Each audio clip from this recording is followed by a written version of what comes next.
Assalamualaikum warahmatullahi wabarakatuh. Kembali lagi bersama Sarjana Cerita. Kali ini kita mau bahas tentang asal-usul Candi Borobudur. Candi Borobudur adalah salah satu monumen Buddha terbesar dan paling terkenal di dunia yang terletak di Magelang, Jawa Tengah, Indonesia.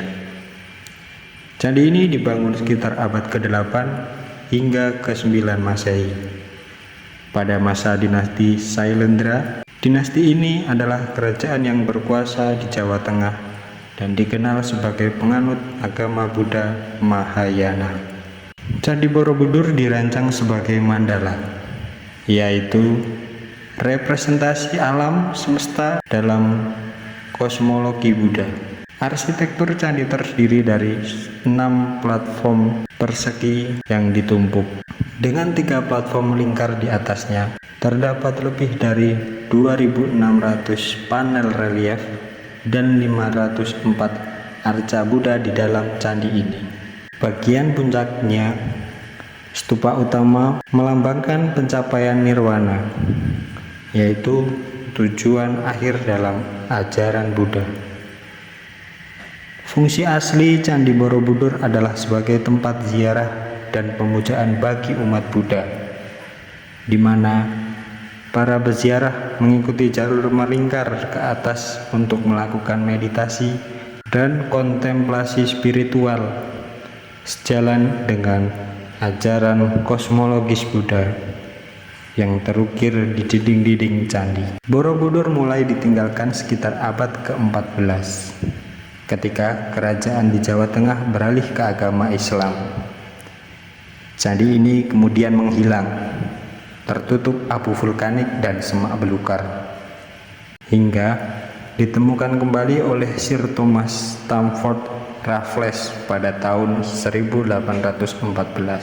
Ada beberapa kisah horor di sekitar Candi Borobudur.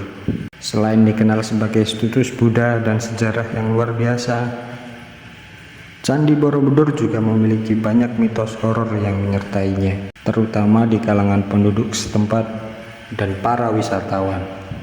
Kisah horor yang pertama yaitu kutukan dari Candi Borobudur.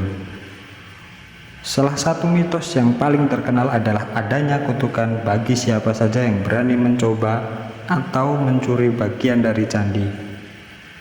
Konon, banyak cerita dari masyarakat yang mengatakan bahwa orang-orang yang membawa pulang sebagian kecil atau batu dari Borobudur sebagai souvenir, seperti potongan relief atau batu kecil, akan mengalami kesialan, penyakit, atau bahkan hingga kematian. Para pemandu wisata sering memperingatkan pengunjung agar tidak mengambil apapun di dalam candi. Cerita-cerita tentang orang yang mengembalikan batu yang mereka curi karena mengalami nasib yang buruk menjadi kisah peringatan yang sering beredar di kalangan masyarakat. Misteri yang selanjutnya, misteri relief terlarang. Borobudur memiliki ribuan panel relief yang menggambarkan sebagai cerita Buddha dan kehidupannya. Namun, ada bagian tertentu dari relief yang konon tidak boleh diperlihatkan atau dibuka secara sembarangan. Salah satu relief di dasar candi yang dikenal sebagai Karmawi Bangga menggambarkan aspek kehidupan yang lebih kelam, termasuk dosa dan hukuman dalam ajaran Buddha. Panel-panel ini awalnya tertutup oleh struktur tambahan selama renovasi, dan sebagian orang percaya bahwa ada kekuatan mistis atau energi negatif yang terhubung dengan relief ini, hingga mempengaruhi mereka dan berusaha membukanya dan mengungkapnya. Kisah selanjutnya yaitu penampakan sosok gaib.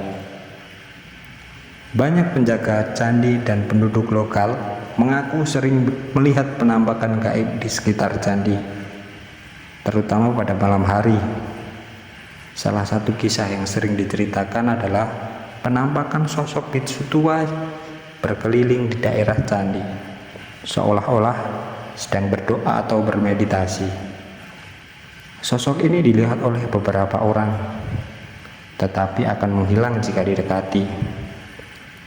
Selain itu, beberapa pengunjung juga mengaku merasa diawasi atau mendengar suara-suara bisikan misterius saat berada di dekat stupa dan candi pada malam hari. Kisah selanjutnya yaitu legenda Laut Selatan. Sosok Nyi Roro Kidul atau Ratu Mistis Laut Selatan sering dikaitkan dengan berbagai tempat di Pulau Jawa, termasuk Borobudur. Konon, Nyi Roro Kidul memiliki pengaruh mistis yang kuat dan sering mengunjungi candi ini untuk memantau kegiatan manusia. Ada yang percaya bahwa kekuatan mistis dari laut dan gunung bertemu di Candi Borobudur, menciptakan energi spiritual yang kuat di tempat ini. Mitos stupa utama.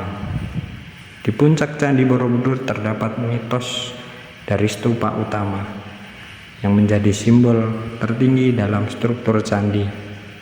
Ada kepercayaan di kalangan masyarakat bahwa jika seseorang berhasil menyentuh arca Buddha yang berada di dalam stupa ini, maka segala permohonan dan doa orang tersebut akan terkabul.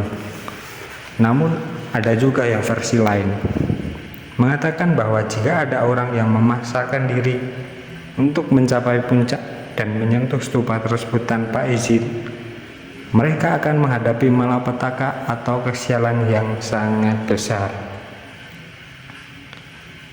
Kisah selanjutnya, misteri suara gamelan.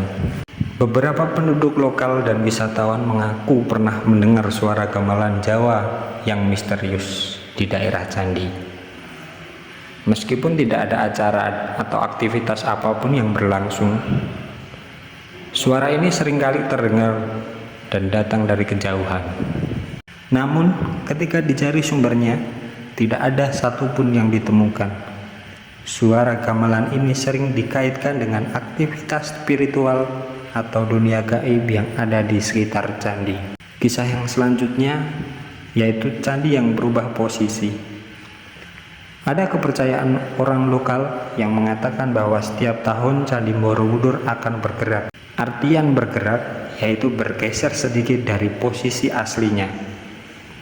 Perubahan ini dikatakan tidak bisa dilihat oleh mata manusia biasa, namun hanya bisa dirasakan oleh mereka yang memiliki kemampuan spiritual atau indera keenam.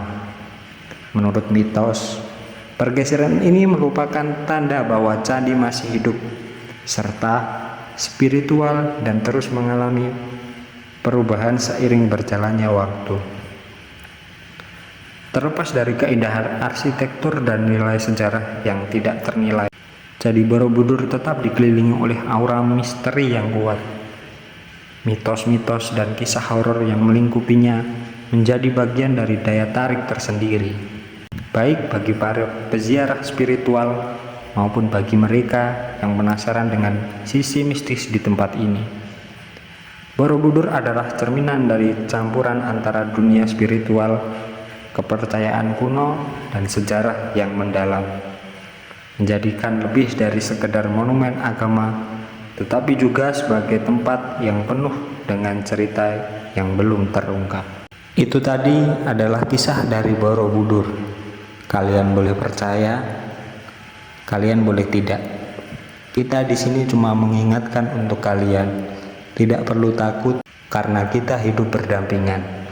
Yang pasti, kita harus selalu menghargai dan menghormati budaya di sekitar kita. Terima kasih sudah mendengarkan cerita kita. Sarjana Cerita pamit.